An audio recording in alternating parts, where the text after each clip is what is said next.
কথায় বলে কুকুরের মতো বিশ্বাসী বন্ধু সচরাচর মেলে না। এই বইতে সেরকমই একটি গল্প অপেক্ষা করছে তোমাদের জন্য।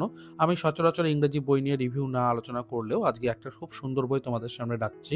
বইটির নাম হচ্ছে মাইলো। বইটি লিখেছেন নাদিম খান। ১৩৫ পৃষ্ঠার এই বইটি ২ মলাটের মধ্যে রয়েছে ১৫টি ভিন্ন ভিন্ন স্বাদের গল্প। বইটি সদ্য এই কলকাতা আন্তর্জাতিক বইমেলাতেই প্রকাশ পেয়েছে।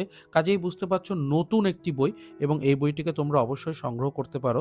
বইটার প্রথম গল্প রয়েছে মাইলো নিয়ে, এবং মাইলো একটা কুকুরের নাম। মিঠি নামক একটা মিষ্টি মেয়ের কুকুর এটি, এবং লেখকের এই মিঠির সূত্রেই পরিচয় হবে মাইলোর সাথে। একটা প্রাণীর সাথে মানুষের সম্পর্কের ডায়নামিক্স খুব সুন্দরভাবে ফুটে উঠেছে এই গল্পে। আবার একটা ভয়ের গল্পও আছে, জানো, এখানে বালা আঙ্কেল নামে একটা চরিত্রকে দেখতে পাবো এই গল্পে, যেখানে ঘোস্ট হান্টার বলা যেতে পারে এই বালা আঙ্কেল। তার সাথে লেখক একবার গেছিলেন পোড়ো বাড়িতে রাত কাটাতে।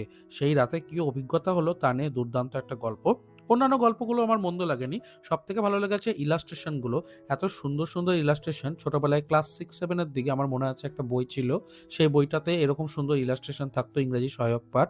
ওই বইটার কথা আমার বারবার মনে পড়ে যাচ্ছিল। এবং আলাদা করে বলতে হয় প্রত্যেকটা গল্পের বর্ণনা। আমি দেখেছি প্রত্যেকটা গল্পের পড়ে একটা পোয়েটিক কোথাও গিয়ে ব্যাপার রয়েছে। প্রকৃতি, লেখকের চারপাশের মানুষজন, পরিবেশ নিয়ে খুব সুন্দরভাবে বর্ণনা রয়েছে, এবং এই শব্দচয়নগুলোও হয়েছে যথাযথ। ইংরেজি ভাষাতে পড়তে কিন্তু আমার মনে হয়েছে খুব ভালো একটা বই। আর তার সাথে জানাই যে এই বইটাতে রাস্কিন বন্ডের কোথাও গিয়ে ছাপ রয়েছে। মানে উনিও এইভাবেই লিখতেন একটা পোয়েটিক ওয়েতে। তো সেই ব্যাপারটা কোথাও গিয়ে পেয়েছি বলে আরো হয়তো ভালো লেগেছে বইটা। আর আলাদা করে বলব, পেপার ব্যাক হওয়া সত্ত্বেও বইটার কোয়ালিটি এবং পেজের টোন ইত্যাদি সমস্ত কিছু কিন্তু খুব সুন্দর। লেখার খুব ঝকঝকে, এবং বানান ভুলের সংখ্যা খুবই কম। তো সব দিক থেকে আমার মনে হয় এই বইটাকে তোমরা অবশ্যই সংগ্রহ করতে পারো। এবং বইটার প্রকাশনী সংস্থার নাম হচ্ছে প্রোজ প্যালেট। ডিস্ট্রিবিউশনে রয়েছে পালক প্রকাশনী। বইটার দাম ২৫০ টাকা। তোমরা চাইলে অবশ্যই পোস্টালেও আনিয়ে নিতে পারো। ওপরে দেখো আমি একটা নাম্বার দিয়ে দিয়েছি। সেই নাম্বারে যোগাযোগ করলে অবশ্যই তোমরা আনিয়ে নিতে পারবে। তাহলে আর কি, ঝট করে অর্ডার দিয়ে দাও এবং বইটাকে পড়ে জানাও তোমার অনুভূতির কথা।